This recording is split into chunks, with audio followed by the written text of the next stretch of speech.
21,000 feet up in the Peruvian Andes, Joe Simpson is dangling in the void. Below him, an abyss. Above him, his climbing partner, Simon Yates, is slowly being dragged off the mountain by Joe's weight. They're connected by a thin 9mm rope. The wind is screaming. The temperature is -40. They haven't moved for over an hour. Simon can't pull Joe up, and Joe can't climb the rope. His hands are frozen solid. They can't even hear each other over the blizzard. Simon feels the snow seat beneath him collapsing. He is inches from the edge. If he slips, they both fall thousands of feet. He has one option left to save himself. It's the cardinal sin of climbing. He pulls out his knife. He looks at the rope stretching taut into the darkness. That rope is the only thing keeping Joe alive. But it's also guaranteeing Simon's death. He starts to saw at the fibers. And in that moment, one man chooses to live and condemns his best friend to die. The rope snaps. Joe plummets into the darkness. He crashes through an ice roof and lands deep inside a massive crevasse. He's alive, but he's entombed in ice. His right leg is horrifically shattered, and no one knows where he is. This should have been the end. Nobody survives this situation. But Joe Simpson was about to begin one of the most agonizing survival journeys in history. A crawl out of an icy grave and down a mountain that had already tried to kill him. What he did next would redefine the limits of human endurance. But how did two elite climbers end up in this lethal trap? In 1985, Joe Simpson, 25, and Simon Yates were elite climbers. They were part of a hardcore scene in Sheffield, England, driven by an obsessive ambition to achieve first ascents on the world's most dangerous mountains. They weren't interested in the massive military-style expeditions on Everest. They practiced alpine style. Alpine style means you carry everything on your back, no fixed ropes, no supply chain, no backup, no safety net.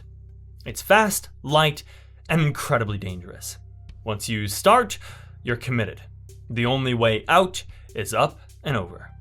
Their target was the Ciula Grande, a 20,814-foot monster in the remote Huayhuash range of Peru. It's a mountain defined by verticality and instability. But Joe and Simon weren't aiming for the established route. They wanted the west face.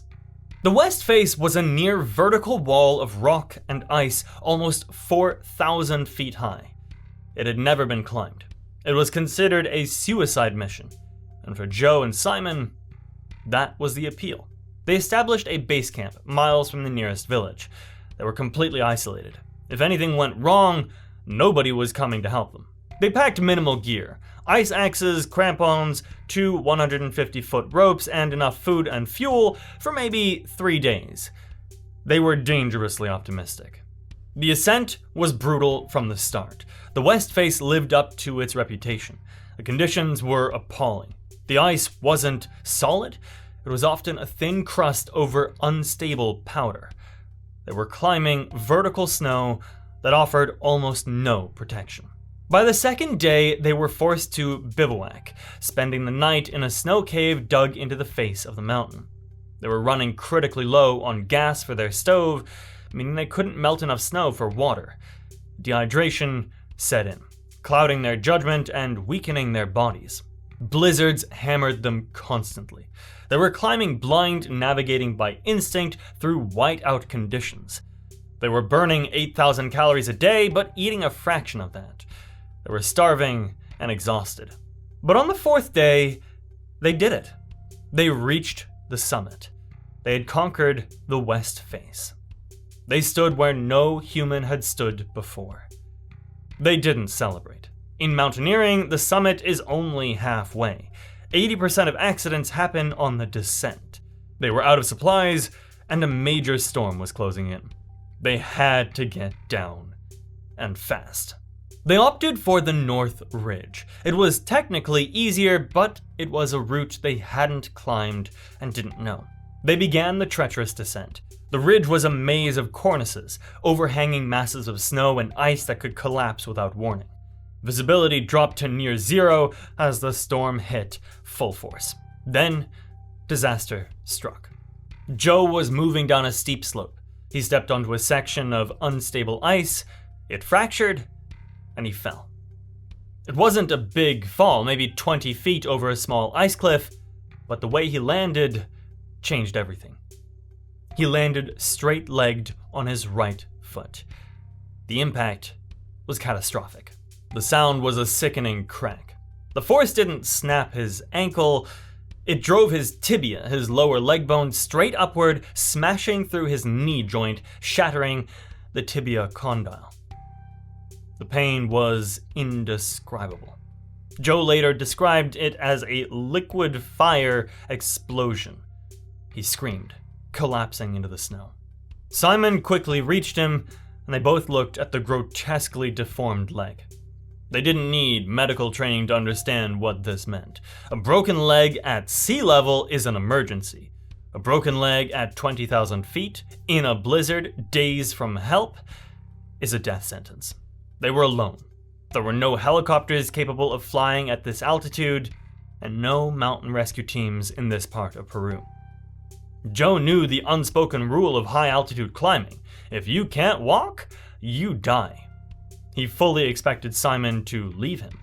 To stay with the injured climber means both will die. But Simon refused.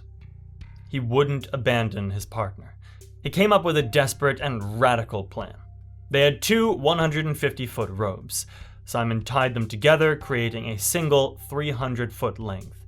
The plan was agonizing. Simon would dig himself into a secure position, then lower Joe down the mountain 300 feet at a time. Joe would then have to unweigh the rope, allowing Simon to retrieve it, climb down to Joe, and repeat the process. There was a major complication. The knot connecting the two ropes jammed in Simon's lowering mechanism.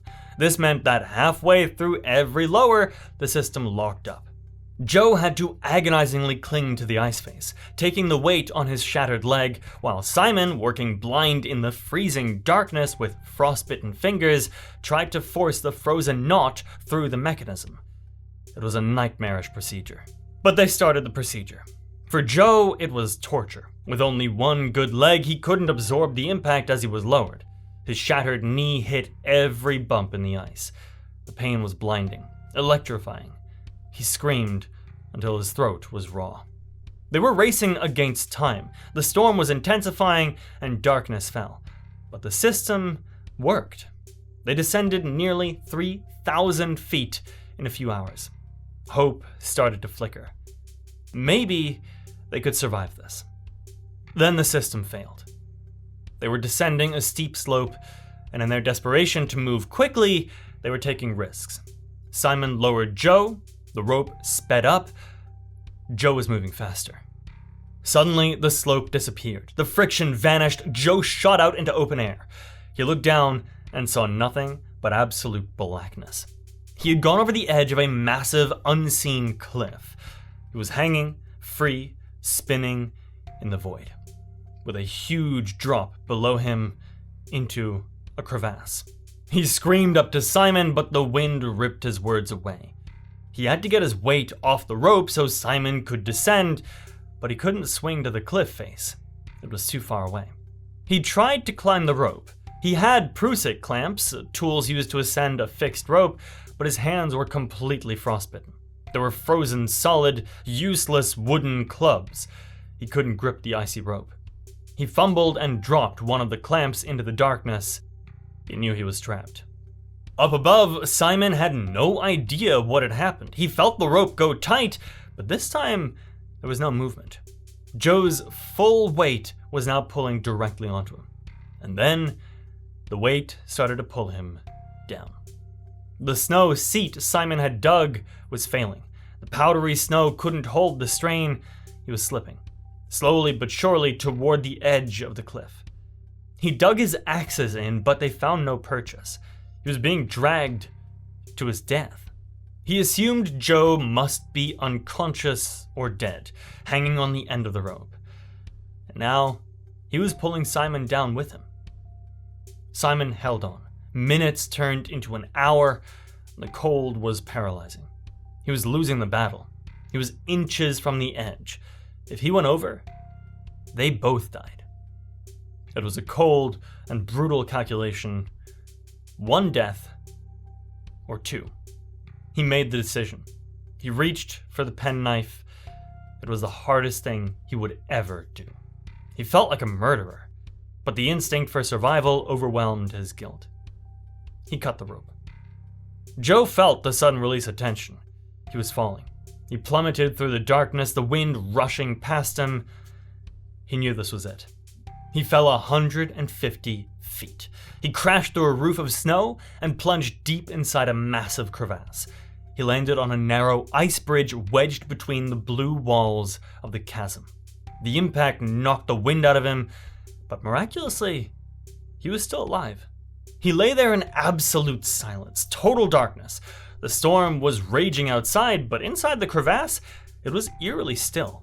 Above him, the hole he had fallen through was a tiny speck of gray light, impossibly far away. Below him, the crevasse continued down into the endless black void. He was trapped, entombed in ice. His first emotion was rage. He felt betrayed, abandoned. But as the adrenaline faded, the rage was replaced by cold logic. He knew Simon had no choice. Simon had done the right thing. Now, Joe was alone. His leg was destroyed. He had no food, no water. The silence in the crevasse was absolute. It was a tomb. He lay on the ice bridge for hours, paralyzed by pain and despair. The hopelessness was overwhelming. He considered simply rolling off the bridge and falling into the darkness below. But something inside him refused to give up. He looked up at the opening. It was impossible to climb. The walls were sheer, smooth ice. He looked down into the void. And then he made a decision that defied all logic. If he couldn't go up toward the world of the living, he would go down, deeper into the icy heart of the mountain. He had no idea where the bottom of the crevasse led. It could be hundreds of feet deep, a dead end. But it was his only option. He secured the remaining length of rope to the ice bridge and began to lower himself into the black abyss. It was an act of faith, or perhaps a different form of suicide. He descended deeper and deeper. The light faded, and the silence intensified. He was entering a world where no human had ever been. The walls of the crevasse were like a blue crystal, a terrifyingly beautiful cathedral of ice. Finally, after lowering himself almost the full length of the rope, his feet touched something solid. The bottom. He looked around. It was a vast chamber, and then he saw it. A shaft of sunlight breaking through the ice far above. A slope of snow leading upward toward an opening. A way out. He started climbing the slope. It was steep, the snow was unstable, with his broken leg, it was excruciating. He used his ice axes to drag his body weight up inch by agonizing inch. It took him hours. Finally, he emerged from the crevasse onto the glacier. It was dawn. He was out of the tomb. Meanwhile, Simon, ravaged by guilt and exhaustion, had survived the night on the mountain. He assumed Joe was dead. He continued the descent alone. He found the ridge of the crevasse. He shouted Joe's name, but only the wind replied. Devastated, Simon began the agonizing journey down the glacier toward base camp. Joe saw Simon leaving. He shouted, but his voice was weak, and Simon didn't hear him. He disappeared from view. Joe was now truly alone. He was on the glacier, but he was still 5 miles from base camp. The terrain was lethal. The glacier was a maze of crevasses. Beyond the glacier lay the moraine fields of loose rock and boulders that were almost impossible to walk on, even with 2 good legs. He couldn't walk. He could only crawl. He started the agonizing journey. He hadn't eaten in 4 days. he hadn't had water in 2. He was severely dehydrated, starving, and suffering from hypothermia and frostbite. His body was shutting down. He knew he had to keep moving, though. If he stopped, he would die. Every rational part of his brain begged him to lie down and accept the inevitable. But a deeper, primal fear of dying alone forced him onward. To silence his mind and maintain his sanity, he developed a brutal routine. He would look ahead, pick a rock 20 yards away, and set a timer on his watch for 20 minutes. He had to reach that rock before the timer went off. He dragged himself forward, using his arms and his good leg, his shattered limb screaming with every movement. The sound of the bones grating in his knee was sickening. The pain was so intense that he frequently passed out. He would wake up, check his watch, and start crawling again. He did this for 10 hours on the first day. He spent the night huddled under a rock. The temperature plummeted. He had no sleeping bag, no tent. He shivered uncontrollably, knowing he might not wake up. On the second day, the delirium worsened. He could hear the sound of running water under the ice, but he couldn't reach it. He started to hallucinate. He saw faces in the rocks. He heard voices. His mind started to fragment, and then something strange happened.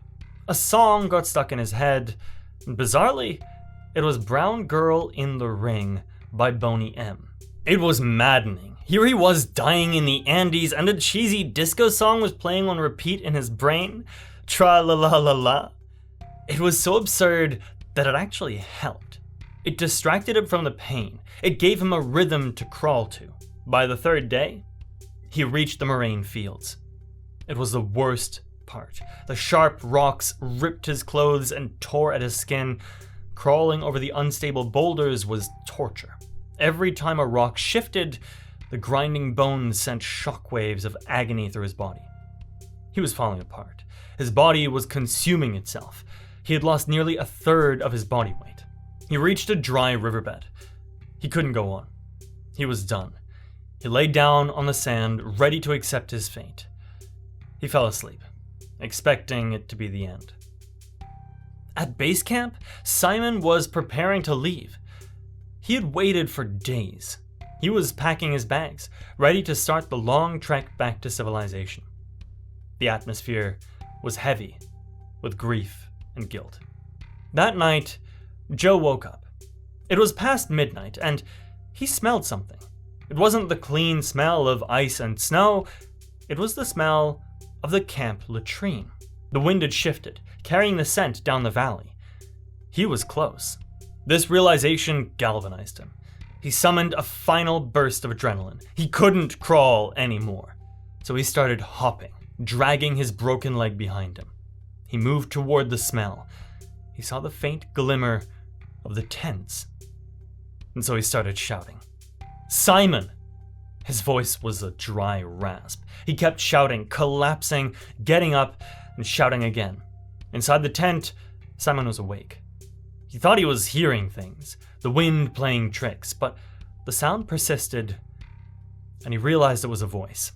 He unzipped the tent and stepped outside. He shone his headlamp into the darkness. A figure was stumbling toward him, a grotesque, skeletal figure covered in filth and blood. It didn't look human. The figure collapsed a few feet away from him. Simon rushed over. He turned the figure over, and then he saw the face. It was Joe. Simon couldn't believe it. He had mourned Joe. He had cut the rope, and yet here he was. Joe had survived for 4 days, crawling 5 miles with a catastrophic injury without food or water. He was hours from death. The rescue was far from over. They still had a 2-day journey to the nearest village, riding mules across the treacherous mountain passes. For Joe, the agony continued. Every jolt sent Joe into delirium. When he finally reached a hospital in Lima, the doctors were shocked. His leg was severely infected. The frostbite was extensive. They thought they would have to amputate. Joe underwent 6 surgeries. He spent months in the hospital. The story of what happened in Ciudad Grande became a legend. But the focus wasn't just on Joe's survival. It was on Simon's decision. When they returned to the UK, Simon was vilified by some in the climbing community. He was called a coward who had abandoned his partner. But Joe defended him, absolutely and unconditionally. He stated publicly that he would have done the exact same if the roles were reversed. Simon's decision hadn't been a betrayal, it was a cold, rational choice in an impossible situation. Ironically, by cutting the rope, Simon had ultimately saved Joe's life.